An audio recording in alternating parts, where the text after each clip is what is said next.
Hi everybody, it's Carla from WhatifNC. This is a short series of smaller videos focused on how to fix tumblers when you have issues with them. I think you'll see on YouTube a lot of videos showing you how to do specific designs and not as many that talk about how to fix something when something's wrong. Today we're going to talk a little bit about lumps and bumps and how to correct them and how to prevent them in the future as well. Okay, so this cup here I have, it may be hard to see, but if I run my fingers over it, I have bumps. I have bumps in a lot of areas, mainly because this is a collage cup, and so it has lots of layers of different paper on it. And I even have an area where it wasn't glued all the way down and some epoxy went underneath and lifted up. So in that case, what you end up having to do is glue it down and try to smooth it for the second round of epoxy. There's a lot of little bumps and divots right around here around this little owl. And the best way to fix these, at least in my experience, is through the use of sandpaper. If you have anything that is a bump that is raised, you have to sand it down. You cannot fix it by applying more epoxy. If it's a divot, you know, if it's like an area that the epoxy is higher on all other sides and there's like a little dip in the center, a new coat of epoxy will fill that in and smooth it over. But if it's raised, if it's a bump that's raised up, you have to sand it smooth in order to get a smooth set of epoxy at a later point in time. So I use either just the regular wood sandpaper, or you can use the wet or dry. And if you want to use it wet, you can actually use it underneath this, the faucet, you know, underneath water as well as you're sanding it.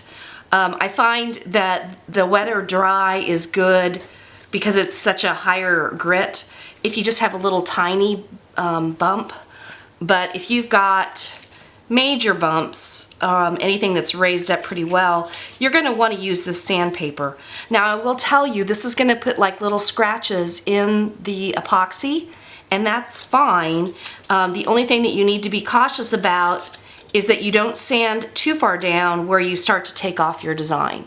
So you have to just lightly sand over it until you feel that it's smooth.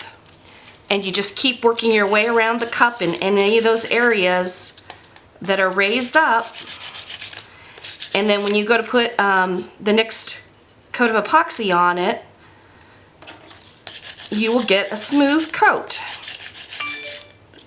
So this is a fabulous way to fix them and to address any of those lumps and bumps that you may have. I will tell you, if you're doing a glitter cup, if the glitter is raised in any areas, you're going to have lumps and bumps.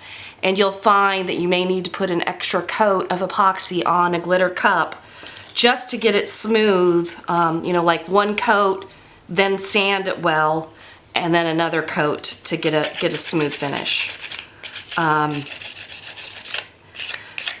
The other thing that you will sometimes see on your cups when we talk about lumps and bumps, you can kind of see it on this cup. If you're looking at the edge of it, there's a little bit of a raised bump here. And sometimes you'll get it on the bottom, it'll have a raised bump. This one was, I think, because I was trying to apply more epoxy up here to get a good coat on the top rim. But you'll sometimes see it on the bottom rim. That's caused by your turner not being level. So when you have your cup on the turner, turning it around and around, make sure that cup is level as it's going around and make adjustments to it to make it level. Because if you have it kind of, you know, tilted like this, if you were looking at the cup sideways, if it was tilted just a little bit, that epoxy is going to move down and leave a great big rim here. So since I have this little ridge here, I can sand that smoother and get it level, and then I'll just have to put another coat of epoxy on it to finish this cup off. One Very helpful hint that I found when doing epoxy. You'll want epoxy all the way up and over on both sides, and don't worry if your epoxy goes up and over and leaves lumps and bumps on the inside rim of your cup. This one has some on the inside rim as well. That's where an X-Acto knife comes in really handy. So go along the top edge of your cup to cut off any of the extra epoxy that may have gathered along the top edge. It'll actually sound like nails on the chalkboard. I'm sorry I've had to do a voiceover, but my dog decided to bark through most of this.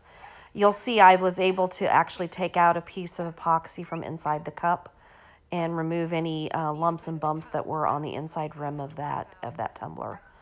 It's a great way to clean up those edges and make sure that you have a perfect smooth cup at the top. Okay, so I've sanded this cup completely down in all the lumpy bumpy areas. The area that was lifted, I've re-glued that down and smoothed it down as well. I've completely wiped and cleaned the cup. You'll still see some scratchy areas, but once I put epoxy on those areas, that will completely go away. I'm going to wipe it down just one more time, make sure I don't have anything on it. So now this cup is ready for another coat of epoxy. So I'm putting it on my little turner here, and I have some epoxy I've already prepared. In order to stay away from having bumps, again, make sure it's level. Make sure that everything on your cup is adhered down as well as it possibly can be and is as smooth as it possibly can be. Hard to do that with glitter, but usually a thick coat of glitter or a thick coat of epoxy over glitter followed by a sanding and then another coat will take care of that.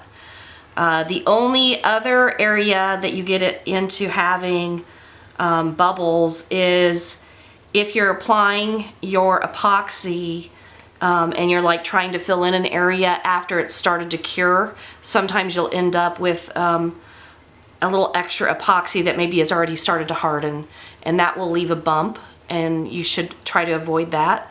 Or there may just be air bubbles in here that you've not thoroughly mixed it well. I let it sit for a little while, you know, like a minute or so. And I apply a heat gun after to ensure that there's no bubbles. Just one go over the entire cup just to ensure that any air bubbles have been popped. So I'm just going to apply a thin coat of epoxy over this this fixed bumpy cup that's no longer bumpy, and it should be good to go. I did go back in and add some additional outlines. So if you notice that my owls look a little different from when you saw it just a few minutes ago, it's because I took a Posca pen and outlined my owls a little bit more, a little darker, so that they kind of stand out. Maybe I should have done that with the trees as well, but I guess I'll think about that and maybe apply another one later on if I feel like I need to. So usually when I'm doing a final coat, after I'm like trying just to fix, you know, if I've got a few bumps, I'm not going to put as thick a coat of epoxy on as I normally would. I'm just really trying to get enough epoxy so that I get a smooth coat over the entire cup. And as you can see, I'm going all the way up and over the edge. I'm not worrying about if it goes over the edge because I showed you just a little while earlier how to clean that up afterwards. And I'm also going over the bottom because I just want to make sure I've got a smooth coat of epoxy from top all the way down the cup. And just gonna use what's left over in my little cup here. So I hope you found this useful. Don't despair if you've got a lumpy, bumpy cup.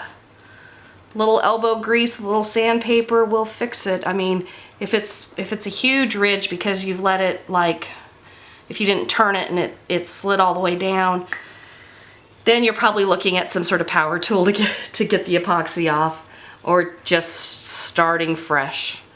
But I think if you're just starting out doing tumblers, bumps and lumps and ridges and getting them fixed are probably the biggest thing you're gonna face in trying to get your cups to look as perfect as you want.